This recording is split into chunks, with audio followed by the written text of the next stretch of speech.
Phone একটু ব্যবহার করলে গরম হয়ে যাচ্ছে? কিভাবে ঠান্ডা রাখবেন আপনার মুঠো ফোন? কোন কারণে গরম হয়ে উঠছে স্মার্টফোন? জানুন ওভারহিটিং এর সমস্যার সমাধান করবেন কিভাবে। বর্তমানে মানুষের জীবনে কর্মব্যস্ততা ব্যাপকভাবে বেড়ে গিয়েছে।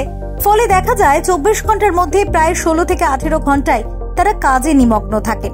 এক্ষেত্রে অফিসের কাজ হোক বা পড়াশোনা সংক্রান্ত ফাইল পাঠানো, সবকিছুর জন্যই প্রয়োজন হয় মুঠোবন্দি ফোনের। ফলে দীর্ঘ সময় ধরে ভারী কাজ করার দরুন ডিভাইস অস্বাভাবিকভাবে গরম হয়ে যায়। বিশেষ করে গ্রীষ্মের দাবদাহ বাড়তে থাকলে প্রায়শই মোবাইল ব্যবহারকারীরা ওভারহিটিং সমস্যার সম্মুখীন হন। আর আপনার ফোনও যদি সামান্য ব্যবহারে অতিরিক্ত গরম হয়ে যায়, তবে এইসব পদ্ধতি অনুসরণ করে ডিভাইস ঠান্ডা এবং ওভারহিট হওয়ার থেকে সুরক্ষিত রাখতে পারেন। সূর্যালোকে ফোন রাখবেন না। গ্রীষ্মকালে এমনিতেই তাপমাত্রা বেশি থাকে, কিন্তু বর্তমানে যেভাবে তাপমাত্রার পারদ ঊর্ধ্বমুখী হচ্ছে এবং হিট ওয়েভের দেখা মিলেছে, তাতে ফোন ছায়াতে রাখা অতি আবশ্যক। কারণ অতিরিক্ত তাপ বা সরাসরি রোদ লাগলে ফোনে ওভারহিটিং এর সমস্যা দেখা দেবে। এমনকি এতে ডিভাইসের ব্যাটারিও ক্ষতিগ্রস্ত হতে পারে। এক্ষেত্রে ব্যাটারি অতিরিক্ত গরম হয়ে গেলে বিস্ফোরণ পর্যন্ত ঘটতে পারে। ব্যাক কভার খুলে রাখুন। ফোনে সর্বক্ষণ ব্যাক কভার পরিয়ে রাখলে হিট রিলিজের সমস্যা দেখা দেয়। ফলে ডিভাইসটি অস্বাভাবিকভাবে গরম হয়ে যায় এবং ব্যবহারের উপযোগী থাকে না। তাই মাঝে মধ্যে ব্যাক কভার খুলে রাখুন। এমনটা করলে ফোনে অতিরিক্ত গরম হওয়ার সমস্যা কম দেখা দেবে।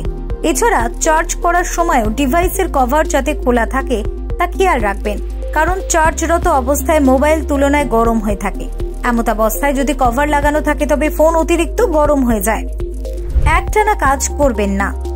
যত দামি স্মার্টফোনে কিনুন না কেন, একটানা কাজ করলে বা গেম খেললে সেটি অতিরিক্ত গরম হয়ে যাবে। তাই কখনোই একটানা স্মার্টফোনে ভারী কাজ বা মাল্টিটাস্কিং করবেন না। মাঝে মধ্যে একটু বিরতি নিয়ে ফোন ব্যবহার করুন।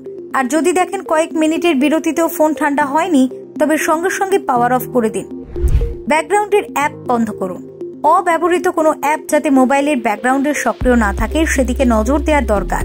এক্ষেত্রে কোনো অ্যাপ ব্যবহার করার পর ডিভাইসের সেটিং অপশনে গিয়ে সেটি ব্যাকগ্রাউন্ড থেকে ক্লিয়ার করে দিতে পারে। কারণ মোবাইলে যতই শক্তিশালী প্রসেসর থাকুক না কেন, সেটার একটা নির্দিষ্ট অ্যাপের ভার নেওয়ার ক্ষমতা থাকে, যে ক্ষমতা পেরিয়ে গেলে ফোন ওভারহিট হতে বাধ্য। Bureau report, talk to time.